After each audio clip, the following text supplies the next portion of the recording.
Hey everyone, welcome back to the channel.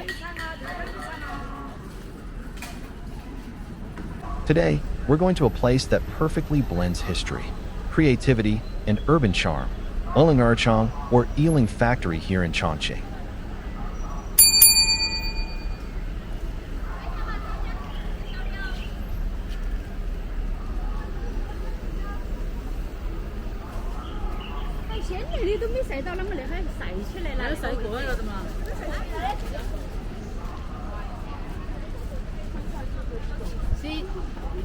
This place used to be a military-run printing factory from the 1950s. Imagine that, printing newspapers and propaganda materials during some of China's most dramatic decades. But now, it's been reborn as a cultural and creative park. Let's go check it out. Instead of coming in from the main entrance, we took this little-known side entrance, and check this out. It leads us straight onto the second floor of the old factory building.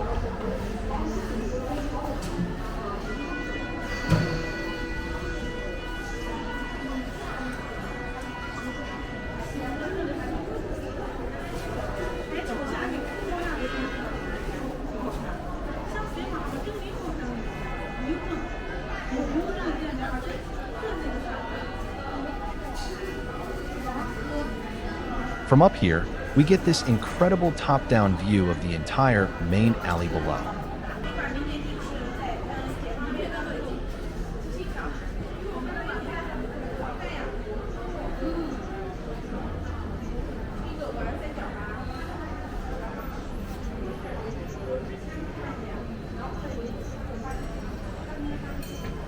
You can see all the little shops, cafés, and art studios laid out like a mini creative village.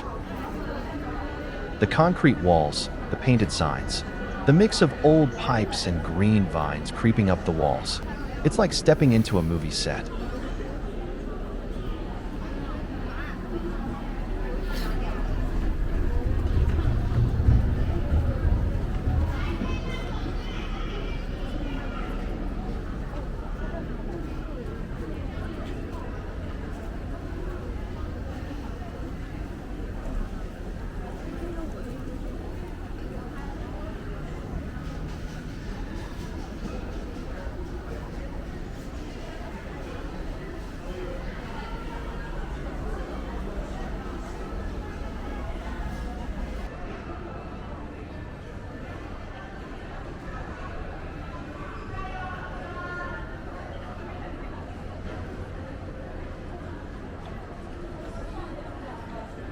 This overlook is such a great way to take in the whole space before diving in.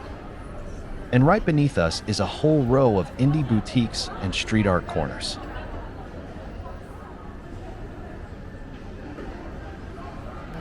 What's cool is that this upper-level walkway was originally used by factory workers to move between departments. Now it's a kind of open-air corridor where you can wander, peek into design studios, or just enjoy the breeze and the view.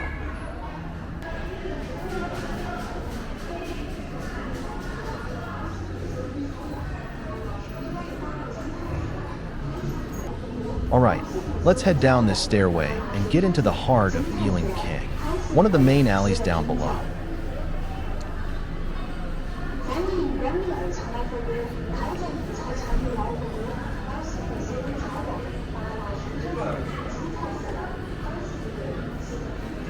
This is where the action is: street murals, coffee, maybe even some live music if we're lucky.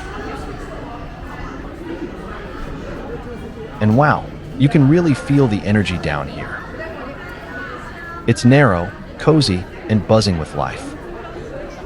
The ground is a bit uneven, still paved with old factory concrete. And the walls around us are a patchwork of history. Original brick, steel beams, modern art, and greenery all blending together.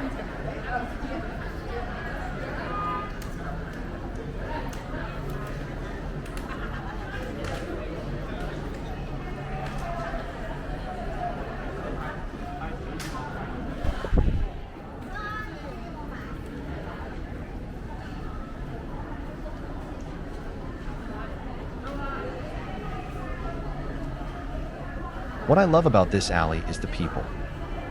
You've got this amazing mix of locals and tourists, students and creatives, photographers, walking around with film cameras, and couples holding hands while checking out murals. But it doesn't feel overly commercial. It's still got that underground, authentic vibe.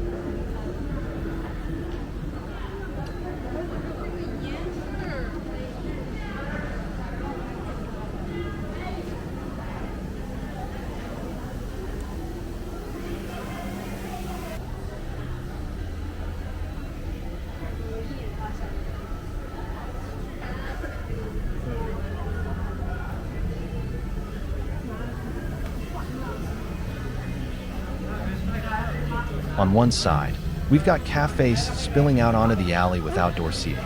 People sipping iced lattes, sketching in notebooks, or just people watching.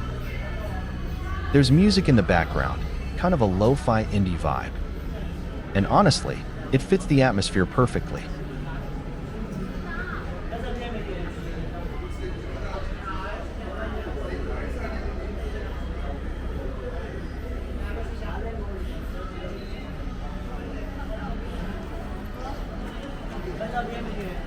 On the other side, there are boutiques and shops selling everything, from handmade jewelry to vintage film cameras. Some of these stores are so tiny you'd miss them if you blinked. Like this one right here, a tiny zine shop with postcards, and indie photo books from local artists.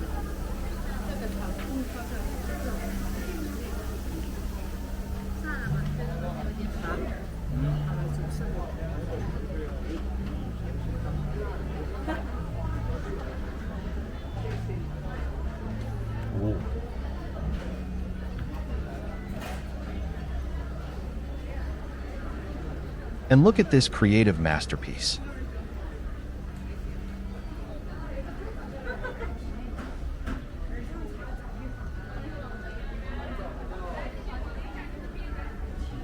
It's a collection of electronics from different periods over the last few decades.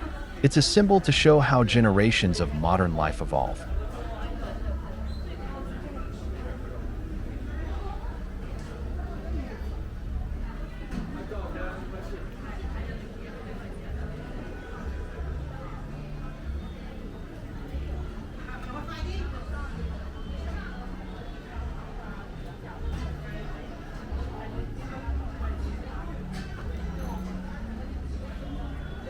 There's something about the smell of coffee mixed with a bit of spray paint.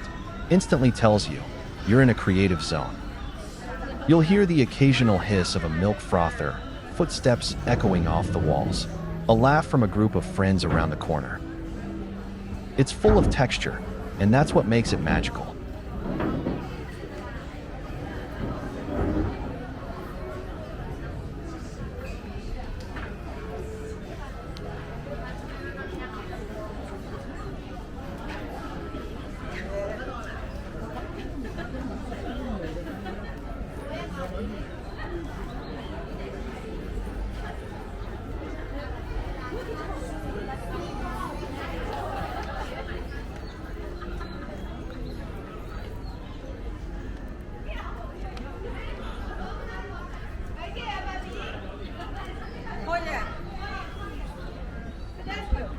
Alright, now this is probably the most eye-catching building in this area. Right in front of me is the yellow zip building. And yep, that's a giant zipper running down the front of the building, like it's unzipping the concrete.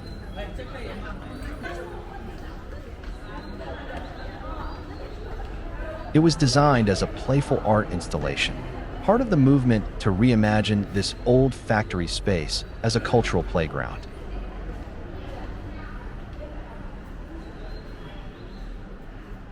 The zipper itself is made from metal and painted bright yellow, to contrast with the faded industrial walls.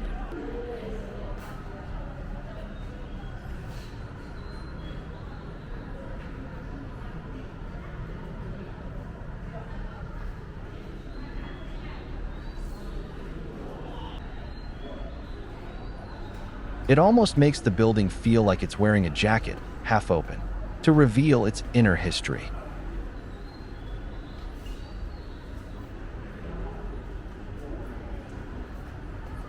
Thanks for watching on to the end.